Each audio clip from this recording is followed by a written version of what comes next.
Last பார்ட்ல வேன்ல சிம்பிளா ஒரு ட்ரிப்புக்கு போயிட்டு இருந்த ஒரு ஃபேமிலி யாருமே எதிர்பார்க்காத ஒரு பயங்கரமான சுச்சுவேஷன்ல மாட்டிக்கிறாங்க. ஒரு வித்தியாசமான கிராமத்துக்குள்ள வந்தவங்களுக்கு அங்கிருந்து வெளியே போக முடியல. எவ்வளவு தூரம் போனாலும் திரும்ப அதே ஊருக்கு தான் வந்து சேர்றாங்க. அது மட்டும் இல்லாம அந்த ஊர்ல இருக்கிற சில விஷயங்கள் இவங்களுக்கு கொஞ்சம் கொஞ்சமா தெரிய ஆரம்பிக்குது.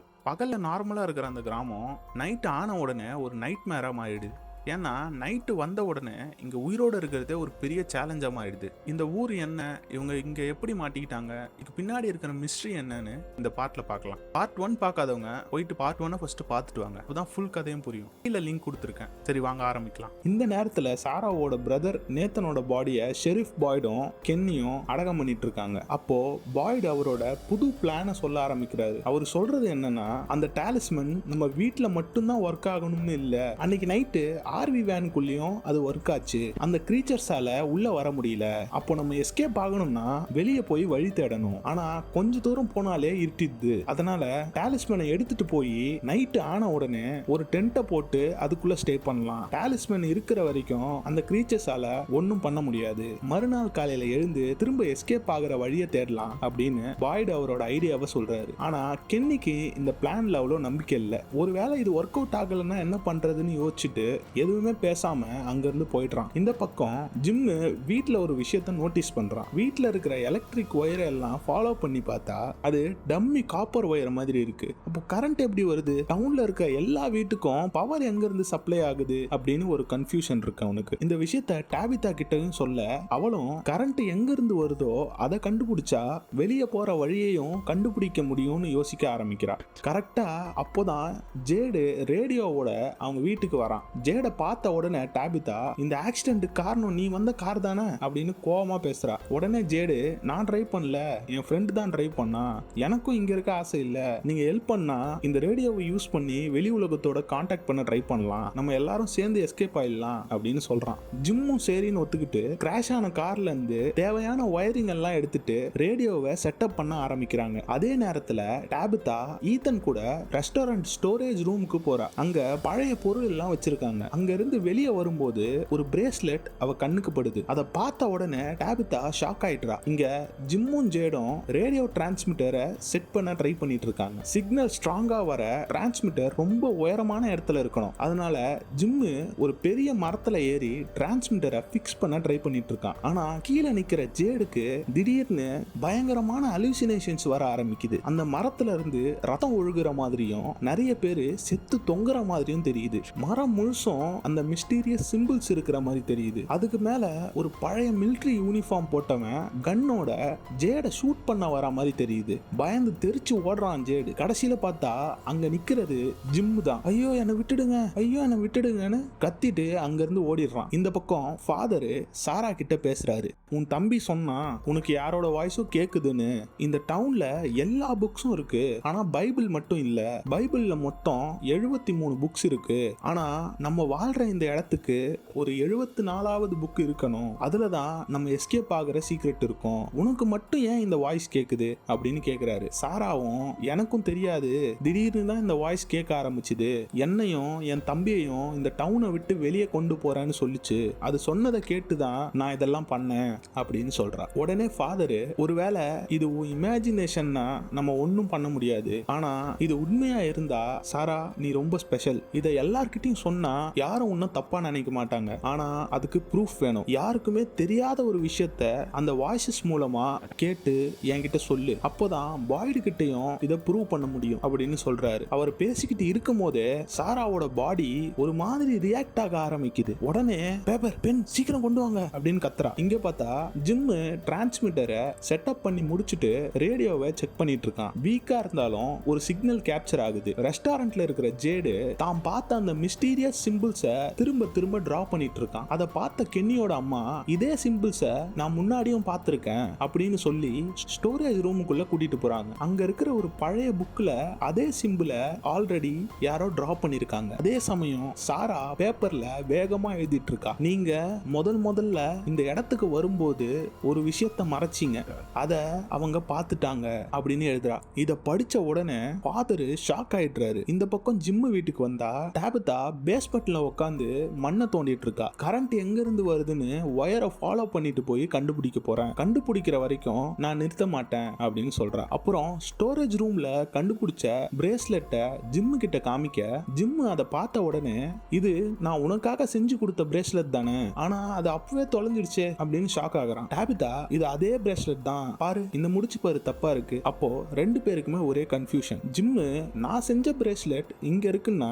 நம்ம இங்க வர்றது ஆல்ரெடி டிசைட் ஆயிருக்கணும், நடக்கிற எல்லாமே ஏதோ ஒரு ரீசனுக்காக தான் நடக்குது, அது என்னன்னு கண்டுபிடிச்சாதான் நம்ம எஸ்கேப் ஆக முடியும் அப்படின்னு சொல்றான். இந்த பக்கம் ஃபாதர் ஒரு இடத்துல மண்ணை தோண்டி ஒரு பேகை எடுக்கிறாரு. அதுக்குள்ள ரத்தக்கரை படிஞ்ச ஒரு ட்ரெஸ்ஸும் ஒரு சாக்லேட் ரேப்பரும் இருக்கு. அந்த சாக்லேட் ரேப்பர்ல இருக்கிற கார்ட்டூன் கேரக்டர் தான் சாரா பேப்பர்ல டிரா பண்ணிட்டு இருந்த கேரக்டர். அப்போதான் ஃபாதருக்கு ஃபுல்லா புரியுது, சாரா கேட்கிற வாய்ஸஸ் எல்லாம் இமேஜினேஷன் இல்ல, அது நிஜம்தான். நைட் ஆகுது, எல்லாரும் அவங்க ரூம்குள்ள சேஃபா இருக்காங்க. ஆனா காலனி ஹவுஸ்ல இருக்க ஒருத்தன் மட்டும் மெதுவா ஜன்னல் பக்கம் போறான். அங்க ஒரு ஃபீமேல் கிரீச்சர் கையில ஃப்ளவர் வச்சுக்கிட்டு நிக்குது.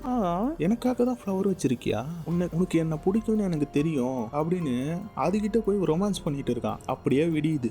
மறுநாள் காலையில காலனி ஹவுஸ்ல பெரிய பார்ட்டிக்கு எல்லாரும் ரெடி ஆகுற மாதிரி இருக்கு. அந்த ஃபாத்திமான்ற பொண்ணு இந்த டவுனுக்கு வந்து ஒரு வருஷம் ஆயிடுச்சு. அதான் இன்னைக்கு மேன்சன்ல பெரிய பார்ட்டி. இத செலிப்ரேஷன் சர்வைவல்னு செலிப்ரேட் பண்ணிட்டு இருக்காங்க. இந்த பக்கம் நம்ம ஃபாதர் ஷெரீஃபை கூப்பிட்டு உங்ககிட்ட ஒரு முக்கியமான விஷயம் பேசணும் அப்படின்னு சொல்றாரு. ஷெரீஃபும் நானும் உங்ககிட்ட ஒரு முக்கியமான பிளான் சொல்லணும். இந்த டாலிஸ்மன் கல்லை எடுத்துட்டு காட்டுக்குள்ள போயிட்டு நைட் டைம்ல டென்ட் போட்டு ஸ்டே பண்ணா அந்த டாலிஸ்மன் நம்மள ப்ரொடெக்ட் பண்ணும். அப்படியே காட்டை தாண்டி வெளியே ஹெல்ப் கிடைக்குதான்னு பார்க்க போறேன் அப்படின்னு சொல்றாரு. அதுக்கு ஃபாதரு நானும் ஒரு விஷயம் காட்டணும் அப்படின்னு சொல்லிட்டு தான் மண்ணுக்குள்ள புதைச்சு வச்சிருந்த பேகை வெளியே எடுக்கிறாரு. பேகுக்குள்ள ரத்தக்கரை படிஞ்ச ஒரு ஷர்ட், சாக்லேட்னு சில பொருள்லாம் இருக்கு. ஷெரீஃப் அதை பார்த்து இதெல்லாம் என்ன அப்படின்னு கேட்கிறாரு. ஃபாதர் ரொம்ப கஷ்டமா, இந்த டவுனுக்கு வரத்துக்கு முன்னாடி நான் ஒரு சின்ன பையனை அபியூஸ் பண்ண ஒருத்தனை அடிச்சு போட்டு வந்தேன், யாருக்கும் தெரியக்கூடாதுன்னு தான் இந்த பேகை புதைச்சு வச்சேன், ஆனா இதெல்லாம் சாரா கரெக்டா சொல்லிட்டா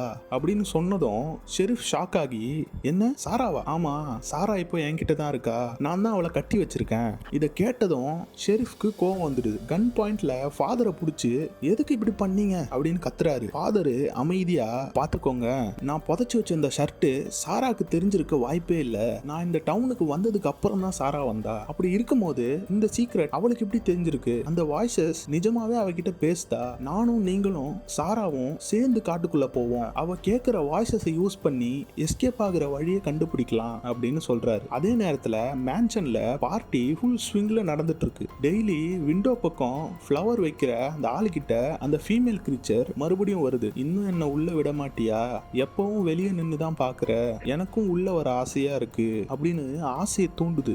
கடைசியா அவனும் மயங்கி டோரை ஓபன் பண்ணிடுறான். அவ்வளவுதான், எல்லா கிரீச்சர்ஸும் உள்ள வந்து முதல்ல அவனை கொண்டுது. அதோட நிக்காம மேன்ஷன்ல இருக்கிற மத்த எல்லாரையும் அட்டாக் பண்ண ஆரம்பிச்சிடுது. இந்த பக்கம் டாபிதா பேஸ்மெண்ட்ல இன்னும் ஆழமா குழிய தோண்டிட்டு இருக்கா. அதே நேரத்துல ஜேடு அந்த சிம்பிள் இருந்த புக்கை மறுபடியும் பார்த்துட்டு இருக்கான். புக்ல சில பேஜஸ் ஒட்டிக்கிட்டு இருக்கு. அதை பிரிச்சு பார்த்தா நடுவுல ஒரு பழைய போட்டோல ஒரு ஆள் நிக்கிறாரு. பின்னாடி லஞ்ச் பாக்ஸ் பிடிச்சுக்கிட்டு ஒரு சின்ன பையன். அதை பார்த்த உடனே ஜேடுக்கு புரியுது, அந்த பையன் விக்டர் தான். கரெக்டா அப்போதான் விக்டர் மேன்ஷன்ல ஒரு ரூம்ல இருக்காரு. அங்க ஜூலி வந்து, நீங்க என் தம்பி கிட்ட ஏதோ மரம் நகரும் ஒயிட் ட்ரெஸ் பையன் இப்படிலாம் சொல்றீங்கல்ல, நீங்க யாரு, உண்மையா என்ன பண்ணிட்டு இருக்கீங்க அப்படின்னு கேள்வி மேல கேள்வி கேட்கிறா. ஆனா விக்டர் ஒரு பதிலும் சொல்லல. அப்போதான் வெளியே இருந்து பயங்கரமான அலறல் சத்தம். விண்டோ வழியா பார்த்தா கிரீச்சர்ஸ் எல்லாம் மேன்ஷன்ஸ்குள்ள வந்து எல்லாரையும் சிரிச்சுக்கிட்டே கொண்டு இருக்கு. அதுல ஒரு சிரிக்கிற ஃபீமேல் கிரீச்சர் ஒன்னு இருக்கு. அதை பார்த்தா பயங்கரமா இருக்கு. விக்டர் உடனே வா, இங்க இருந்தா நம்மளும் செத்துடுவோம் அப்படின்னு ஜூலிய கூட்டிட்டு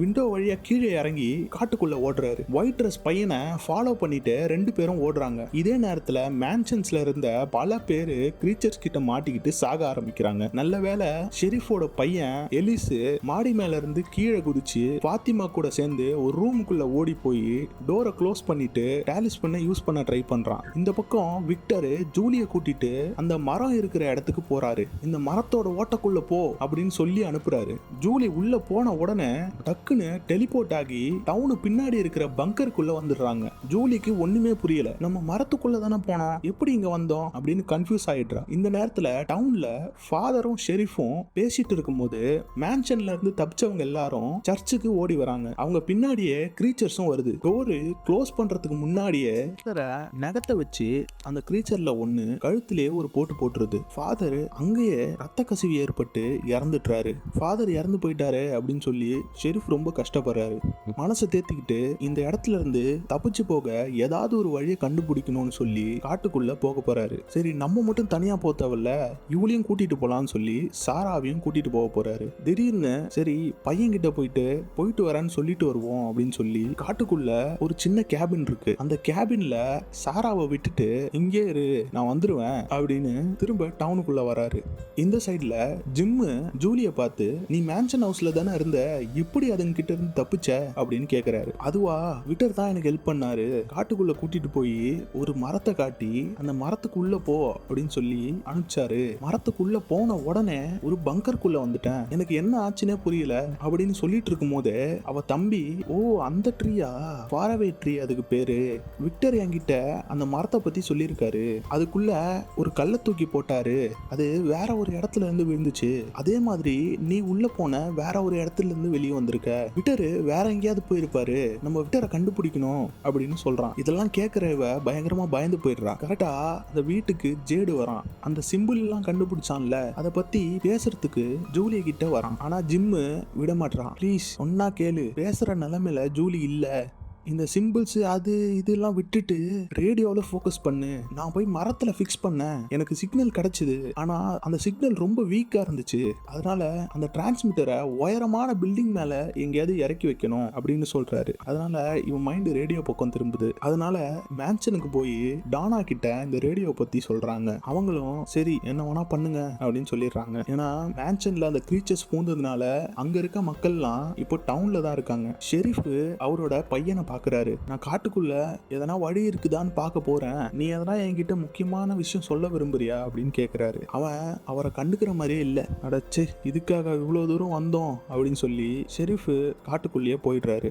ஃபாத்திமா அவன்கிட்ட வந்து நடந்த விஷயத்தை யோசிச்சு பாரு, உங்க அப்பா ஒரு தப்பும் பண்ணல, அவ சொன்ன உடனே தான் என்ன நடந்ததுன்னு யோசிச்சு பார்க்கறான். எல்லாரும் மாற்ற மாதிரி தான் ஒரு ரோட் ட்ரிப்ல ஷெரீஃபும் அவரோட ஒய்ஃபும் அவரோட பையனும் வந்துட்டு இருந்திருக்காங்க.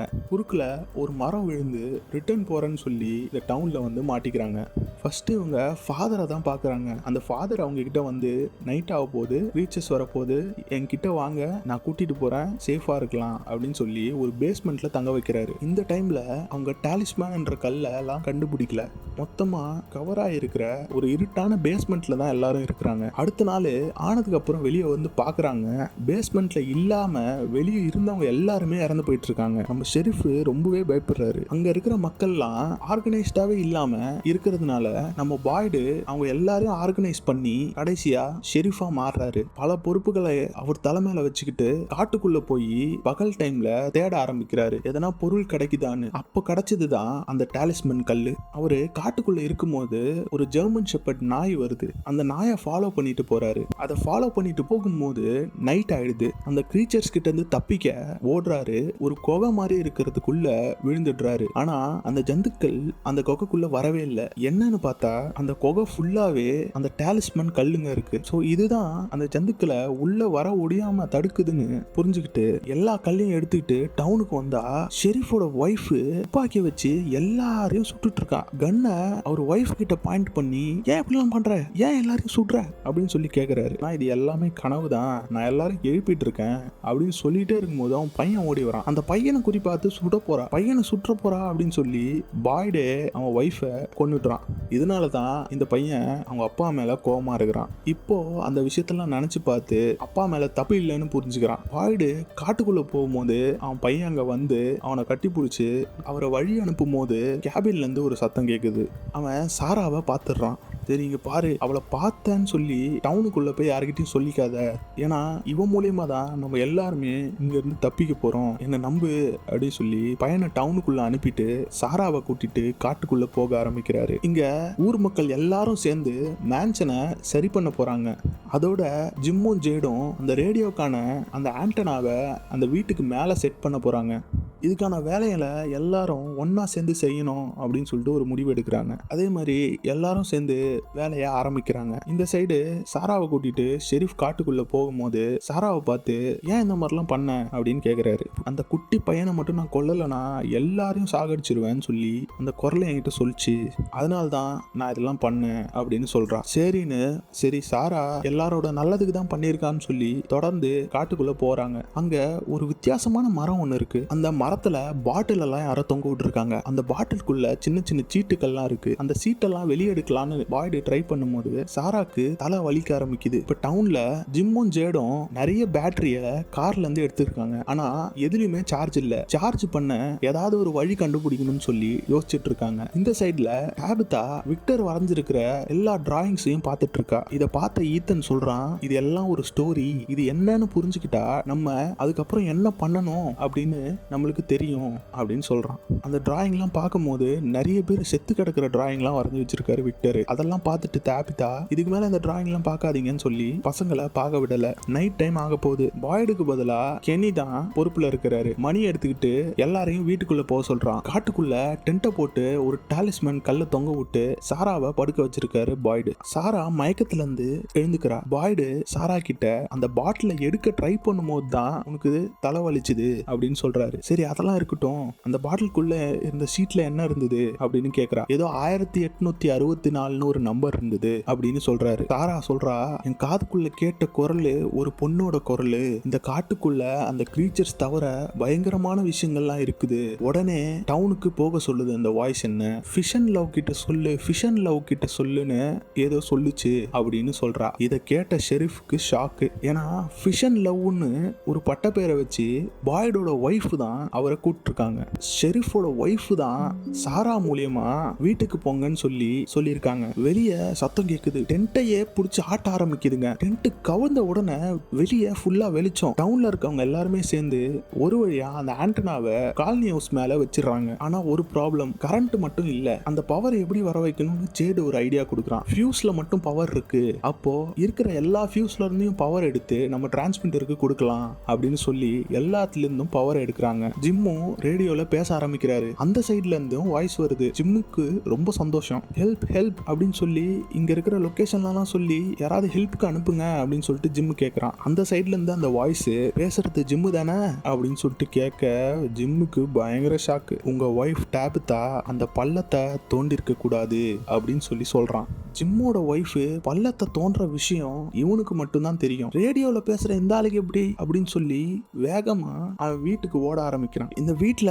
டாபிதா பெரிய பள்ளம் மாதிரி தோண்டி கடைசியா ஒரு கான்கிரீட் மாதிரி இருக்கிற கல்லை உடைக்கலான்னு போகும்போது அந்த ஃப்ளோரே கிராக் ஆகி உள்ள கீழே போய் விழுந்துடுறாங்க. அந்த இடத்துல விக்டர் இருக்காரு. டாபிதா நீ எப்படி இங்க வந்த, நம்ம எங்க இருக்கோம் அப்படின்னு சொல்லி கேட்கும்போது அந்த ஒயிட் ட்ரெஸ் போட்ட பையன் தான் நீ இங்க வருவேன்னு என்கிட்ட சொன்னான். அதுவும் இல்லாம நம்ம இப்ப அந்த கிரீச்சர்ஸ்லாம் தூங்குற இடத்துல இருக்கிறோம், நம்ம சீக்கிரமா இங்க இருந்து போகணும் அப்படின்னு சொல்லி விக்டரு அவளை கூட்டிட்டு வேகமா தப்பிக்க ஆரம்பிக்கிறான். இதே நேரத்துல மேல அவங்க வீட்டுல இருந்த பொருள் வீடெல்லாம் இடிஞ்சு விழுந்து அந்த பள்ளம் மூடிக்குது. நம்ம ஜிம்மு அங்க வந்து பார்க்கும்போது அந்த பள்ளமே மூடி இருக்கு. அதை பார்த்துட்டு டாபிதா உள்ள மாட்டிக்கிட்டு செத்துட்டாலோ அப்படின்னு நினைச்சுக்கிட்டு பயங்கரமா உடஞ்சு போயிடுறான். சீனு மறுபடியும் காட்டுக்குள்ள ஷிஃப்ட் ஆகுது. ஷெரீஃபும் சாராவும் டென்ட்ல பார்த்த அந்த பயங்கரமான லைட்டுக்கு அப்புறம் அடுத்த நாள் காலையில வெளியே வராங்க. வெளியே வந்து பார்த்தா காடு ஃபுல்லா வெள்ளையா ஒரு மாதிரி டஸ்ட் மாதிரி மூடிட்டு இருக்கு. ஷெரீஃப்க்கு இதெல்லாம் எப்படி வந்துச்சுன்னு புரியவே இல்லை. சாரா உடனே நான் சொன்னல அந்த வாய்ஸ் நம்மள திரும்பி போக சொல்லிச்சு, ப்ளீஸ் நம்ம டவுனுக்கு திரும்பி போயிடலாம் அப்படின்னு சொல்றா. ஆனா ஷெரீஃப் அதுக்கு உனக்கு கேட்டது என் ஒய்ஃபோட வாய்ஸ் தான், அப்படின்னா நமக்கு அவ ஹெல்ப் பண்ண ட்ரை பண்ணிட்டு இருக்கா அப்படின்னு சொல்றாரு. கொஞ்சம் யோசிச்சுட்டு மறுபடியும் இல்ல ஒருவேளை கிரீச்சர்ஸ் தான் என் ஒய்ஃப் வாய்ஸ்ல உன்னோட பேசி நம்ம தப்பான வழியில போகணும்னு ஸ்டாப் பண்ண ட்ரை பண்ணுதோ, அப்படின்னா நம்ம கரெக்டான ரூட்ல தான் போயிட்டு இருக்கோம், நான் திரும்ப போக மாட்டேன்னு டிசைட் பண்ணிடுறாரு. ரெண்டு பேரும் ஜேர்னியை கண்டினியூ பண்ணும்போது அந்த ஒயிட் டஸ்ட் இன்னும் அதிகமாகுது. கொஞ்சம் பக்கத்துல போய் பார்த்தா தான் தெரியுது அது டஸ்டே இல்ல, ஜெயண்ட் ஸ்பைடர் வெப்ஸ். காடு ஃபுல்லா பெரிய பெரிய சிலந்தி வலை. அதுக்குள்ள யாரோ ஒரு பொண்ணு ஹெல்ப் கேட்கிற மாதிரி சவுண்ட் வருது. ஷெரீஃப் உள்ள போய் பார்க்கும்போது ஷாக்கு, அது அவரோட ஒய்ஃப் மாதிரி தெரியுது. உடனே அவங்கள காப்பாத்த ஓடுறாரு. ஆனா அடுத்த செகண்டே பெரிய பெரிய பெரிய ஸ்பைடர்ஸ் எல்லாம் ஷெரீஃபை அட்டாக் பண்ண ஆரம்பிக்குது. பாய்டு உடம்பு ஃபுல்லா கடிக்க ஆரம்பிக்குது. வேற வழி இல்லாம ஷெரீஃபும் சாராவும் அங்க இருந்து எஸ்கேப் ஆயிடுறாங்க. கொஞ்சம் தூரம் வந்ததுக்கு அப்புறம் ஷெரீஃபோட மனசு மொத்தமா உடஞ்சு போயிடுது. என் ஒய்ஃபை நான் பார்த்தேன், நீ மட்டும் டவுனுக்கு திரும்பி போ, நான் என்ன பண்றதுன்னு நான் பாத்துக்கிறேன் அப்படின்னு சொல்றாரு. ஆனா சாரா உடனே உங்களை விட்டுட்டு நான் எங்கேயும் போக மாட்டேன் அப்படின்னு சொல்லி ஷெரீஃப் கூடயே கிளம்புறா. கொஞ்ச தூரம் நடந்துட்டு இருக்கும் போது திடீர்னு ஒரு லைட் ஹவுஸ் அவங்க கண்ணுக்கு தெரியுது. அப்போதான் ஷெரீஃப்க்கு புரியுது, டென்ட்ல இருக்கும் போது பார்த்த அந்த மிஸ்டீரியஸான லைட்டு இந்த லைட் ஹவுஸ்ல இருந்து வந்த லைட்டா தான் இருக்கும். அதே நேரத்துல மழையும் செமையா பெய்ய ஆரம்பிக்குது. இந்த காடு அவங்க நினைச்சதை விட பல மடங்கு பயங்கரமா இருக்கு. சீக்கிரமா இங்க இருந்து எஸ்கேப் ஆகணும்னு ரெண்டு பேரும் ஓடிட்டு இருக்கும் போது சாரா கண்ணுக்கு மறுபடியும் அந்த ஒயிட் ட்ரெஸ் போட்ட பையன் தெரியறான். அந்த பையன் அவங்கள ஒரு ஃபேரவே ட்ரீ கிட்ட கூட்டிட்டு போறான். கை காமிச்சு இதுக்குள்ள போங்க, அப்பதான் நீங்க தப்பிக்க முடியும் அப்படின்னு சிக்னல் கொடுக்கறான். சாராவும் புரிஞ்சுக்கிட்டு ஷெரீஃப் நான் சொல்றத நம்புங்க, சீக்கிரம் அந்த மரத்துக்குள்ள போங்க அப்படின்னு அவசரப்படுத்துறா. ஷெரீஃபும் யோசிக்காம அந்த மரத்துக்குள்ள குதிச்சிடுறாரு. அடுத்த செகண்ட் அவரு டெலிபோர்ட் ஆகுறாரு. ஆனா டவுனுக்கு இல்ல, ஒரு சின்ன கிணறு மாதிரி இருக்கிற இடத்தோட அடிவாரத்துக்கு வந்து லேண்ட் ஆகுறாரு. நல்ல வேளை கிணறுல தண்ணி இல்ல. ஷெரீஃப் லைட்டர் ஆன் பண்ணி சுத்தி பாக்குறாரு. நம்ம எங்க வந்திருக்கோம் அப்படின்னு அவருக்கே புரியாம ஃபுல் கன்ஃபியூஷன்ல இருக்காரு. இதோட சீசன் 1 முடியுது. சீசன் 1 முடியும் போது நமக்கு ஆன்சர்ஸ் கிடைக்காத நிறைய மிஸ்டரிஸ் இருக்கு. இந்த டவுன் என்ன, கிரீச்சர்ஸ் யாரு, ஒயிட் ட்ரெஸ் போட்ட பையன் யாரு, ஃபேரவெஸ்ட்ரி எப்படி ஒர்க் ஆகும், லைட் ஹவுஸ் என்ன சீக்ரெட்,